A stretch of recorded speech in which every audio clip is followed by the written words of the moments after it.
All right, Twins. Twins are playing, I believe their finale, grand finale spring training game today. Byron Buxton. I haven't watched in recent innings, but Byron Buxton went yard earlier in the game. So did Carlos Correa. I wrote an article a couple weeks ago after Byron Buxton crashed into a wall about how the Twins should not be playing him in spring training games at all. Since then, he's fouled the ball off his shin. He's had to be checked out by doctors in at least one game. And he's proven again yet today, he's got 5 home runs in spring training so far.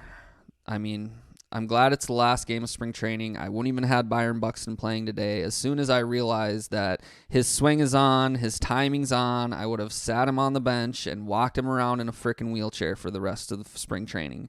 There's no way that I'm risking my entire season on Byron Buxton getting hurt in a spring training game. I'm glad that he's playing really well, but I want him to play well in games that matter. I don't want him to be on the bench in games that matter. It's become very, very obvious that it's no longer a question about whether or not Byron Buxton can hit major league pitching. Byron Buxton can hit the shit out of major league pitching. The only question now is whether or not Byron Buxton can stay healthy for enough games to win a freaking MVP. That's what it's come down to. Byron Buxton, in my eyes, is the best player in Major League Baseball. Fight me. To me, it's just clear.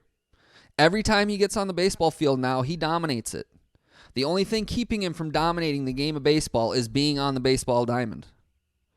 If Byron Buxton plays over 130 games this year, he will win the MVP.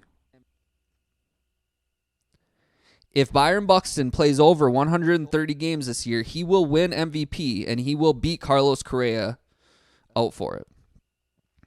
He's just too talented, and you're seeing it now every single time, and the confidence is there. The talent is there.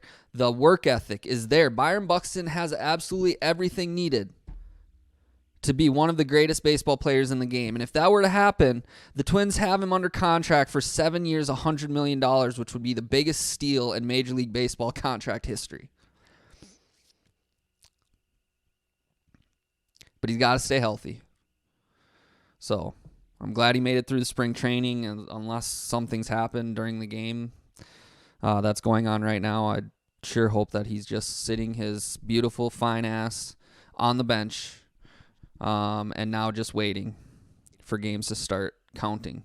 I mentioned Carlos Correa also went yard. It's like that dude's played in like 6 games, and he's hit 3 or 4 home runs. I mean, the Twins are going to hit the shit out of the ball. And that brings me to the Twins lineup in general and their pitching. And I've been on their case. All right. I have Brandon reaching out to me going, "Are you still up in arms about the Twins?" I am still up in arms about the Twins and their ineptitude during this offseason. All right. It's not because I'm incapable of seeing what they have in their opening day lineup, in their opening day rotation. Good. 12. Anthony reminded me that if Buxton does win the MVP, he gets $12 million bonus. Good. That's big time. And I would love to see Pohlad. Maybe hey, Anthony just helped me figure out exactly why Jim Pohlad has not spent yet to the budget. Because if we factor in Buxton's $12 million bonus for winning MVP, now we're at the $125 million budget that the Twins have every year for their payroll.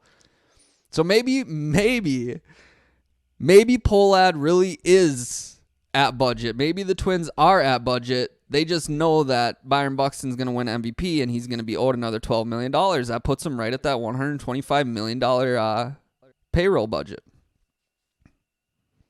Possible? Probably not. Probably just Pohlad's being cheap, but it's worth thinking about. All right. Oh yeah.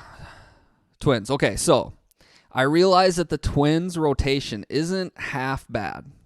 Okay? I wrote about this when I yelled at the Twins in my last blog. I love Joe Ryan. Do I think he's a quality opening day starter? Gosh, that's so hard to answer. I think he is good enough to be an opening day starter on a middling MLB team. He is cool Joe. Nothing rattles him. He's pitched in the Olympics. And he's got the stuff. And he's got a fastball that he can throw wherever he wants, whenever he wants, even if it isn't the fastest one in the market. So I like Joe Ryan. Bailey Ober does nothing but get dudes out. Sonny Gray has looked great against minor league pitching and in his one major league appearance in spring training. He's got a work ethic. Had a great article about him today in the Star Tribune. So I like that. Dylan Bundy, Chris Archer, reclamation projects with high ceilings, sure. I don't think the Twins pitching staff is going to be giving up 10 runs a game. I don't think they're going to be terrible. I think they project out to be fine. But that's not my point. The Twins, I hope they're good. I think they will be good. I think in the first month of the season, 2 months of the season, I don't think the White Sox are going to run away from them. I don't think that's going to happen. But that's not the point of my animosity towards the Twins. My point is they should have never put themselves in this situation where they have questionable starters in a year where they have Carlos Correa and Byron Buxton healthy. They should be going for the World Series. Even if it meant spending too much on players. And when we go back before we had Carlos Correa, there were 20 pitchers available, starting pitchers that would have upgraded their rotation. And because of money pitching and not knowing what was going to happen with the lockout, I'm convinced Falveen was not allowed to sign anybody before the lockout. You got Buxton's deal done, great. Now don't do anything else because we don't know what's going to happen. And it fucked him. Because then all these free agent pitchers were signing for very, I don't want to say cheap contracts, but team-friendly contracts. They knew it was coming too. They didn't want the lockout to end and not have a team to go to training camp or to go to spring training with. So players were going, like, we want to get on a team so that we know where we're going when this lockout is done. We don't want to be in limbo. So they were signing good deals. Twins sat on the sidelines. After that, the lockout, and then the lockout ends, and now it's a flurry of signings. And if you want to get somebody, you're going to have to pay them. And the Twins weren't willing to do that. So then they looked at trades. They get Sonny Gray. Not enough. So now it's like, well, we don't want to give up too many prospects. We don't think it's worth it. I understand that, but then you should have went and got somebody earlier. So that is my frustration with the Twins. Once games start, look, I was a Twins fan before I was anything other fan. All right, I was going to the Metrodome at 3 years old. I got the pictures. I was strapping up my Chuck Knobloch batting gloves every time he came up to bat.